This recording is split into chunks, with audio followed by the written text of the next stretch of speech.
Hello friends, welcome back to the YouTube channel dictation club.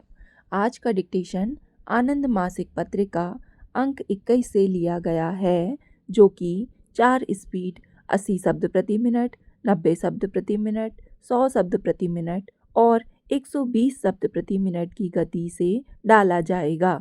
इसको आप अपनी speed के अनुसार चयन करके लिख सकते हैं। इसकी पीडीएफ आपको अलग से चाहिए तो नीचे डिस्क्रिप्शन बॉक्स से आप टेलीग्राम चैनल ज्वाइन कर लीजिए। वहाँ आपको इसकी लिंक पिंड मिल जाएगी। और आपको अगर डिक्टेशन पसंद आता है तो वीडियो को लाइक कर दीजिए और चैनल को सब्सक्राइब कर लीजिए। तो ज़्यादा समय ना लेते हुए डिक्टेशन स्टार्ट करते हैं 5 सेकंड के बाद।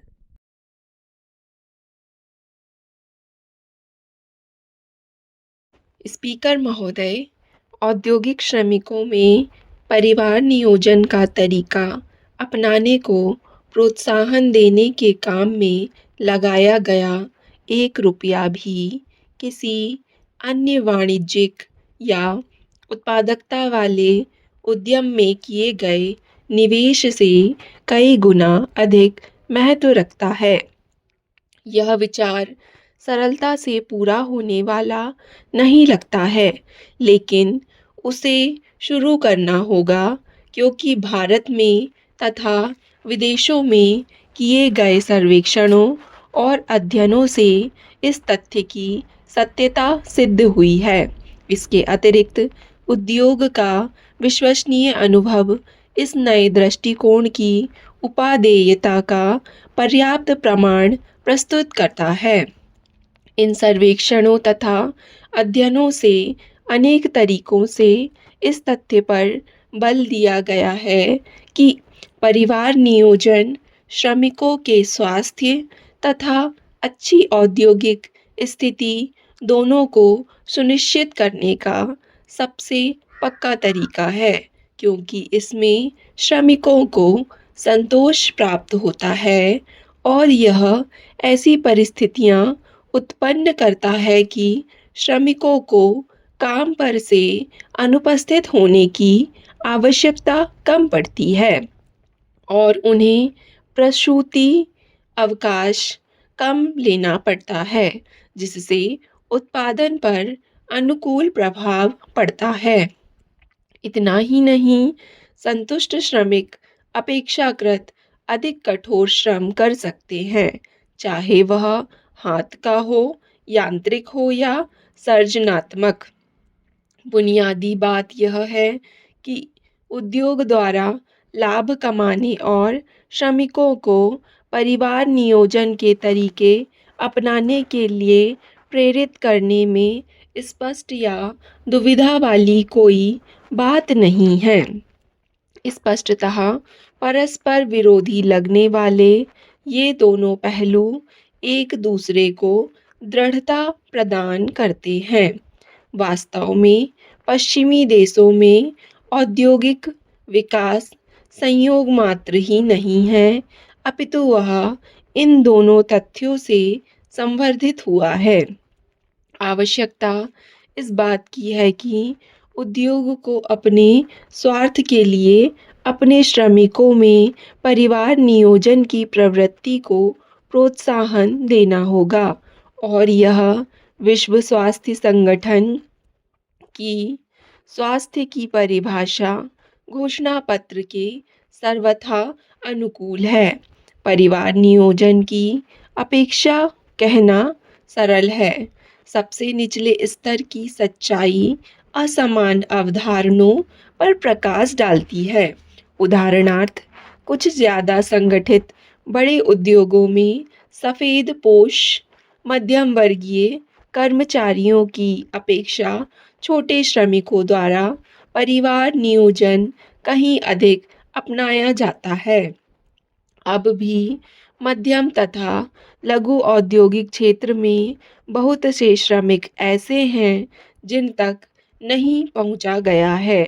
श्रमिक जनसंख्या के इस बड़े भाग का परंपरागत प्रवृत्तियों पर अब भी बहुत अधिक प्रभाव है, क्योंकि उनकी उचित शिक्षा नहीं हो पाई है। स्पीकर महोदय, संगठित क्षेत्र का श्रमिक वर्ग देश की कुल जनसंख्या का 11% है। इतना ही नहीं, मजदूर यूनियन के श्रमिक सदस्य 1 करोड़ से ज़्यादा हैं और जिन इकाइयों में वे काम करते हैं, उनके विविधतापूर्ण समाज में बहुत व्यापक रूप से गहराई तक उनकी जड़ें फैली हुई हैं। ये उस वर्ग के लोग हैं जिन पर उदार श्रमिक कानून लागू होते हैं और जिनको अपने अधिकारों और विशेषाधिकारों की अच्छी जानकारी है और जो उसके लिए लड़ भी सकते हैं। एडम स्मिथ और उनके सहयोगियों का पूंजीवाद का ज़माना अब अतीत की बात बनकर रह गई है। यह कल्याण अर्थव्यवस्थाओं का युग है और जिनका पालन कल्याणकारी राज्य करते हैं तथा जिसमें लोकतांत्रिक मूल्य तथा समाजवादी संरक्षण साथ साथ मिलकर चलते हैं। सामान्यतया जिसका तात्पर्य यह है कि संगठित श्रमिक बल परिवर्तनकारी एजेंट के रूप में प्रगतिशील संवर्ग के रूप में काम करता है और जीवन शैली में तथा नैतिक मूल्यों में आमूल परिवर्तनों के युग का पूरे देश में सूत्रपात करता है। परंतु अब स्थिति क्या रूप ले रही है? उनमें से अधिकतर विभिन्न विकास कार्यक्रमों जिनमें परिवार नियोजन भी शामिल है को अपनाने में रुकावट डालते हैं। यह प्रवृत्ति उनके पारंपरिक सोच के कारण है। छठे और सातवें दशक के दौरान जब जनसंख्या तथा परिवार नियोजन के बारे में समाजवादी विचारधारा हावी थी तो उस समय मान्यता यह थी कि जिस देश में जितनी अधिक जनसंख्या है वह उतना ही ज़्यादा मजबूत और आर्थिक दृष्टि से सक्षम है तथा परिवार नियोजन से विकास होगा। परंतु भारत में जहाँ कई शताब्दियों की दूरी को कुछ ही दशकों में पार करना है, परिवार नियोजन के तरीके अपनाना हमारे स्वास्थ्य और परिवार कल्याण कार्यक्रम के एक हिस्से के रूप में चलाया जाना चाहिए ताकि माल का और अधिक उत्पादन हो तथा और अधिक सेवा उपलब्ध हो व कुल मिलाकर जीवन स्तर में सुधार आए।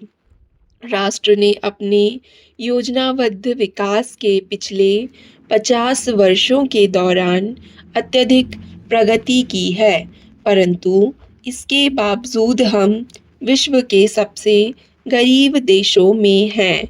इसके अतिरिक्त हर वर्ष हमारी जनसंख्या में लगभग 1,70,00,000 खाने के लिए नए मुंह और जुड़ जाते हैं और यदि जनसंख्या में वृद्धि की यह गति जारी रही तो जल्दी ही जनसंख्या के मामले में हम चीन को भी पीछे छोड़ देंगे। स्टॉप।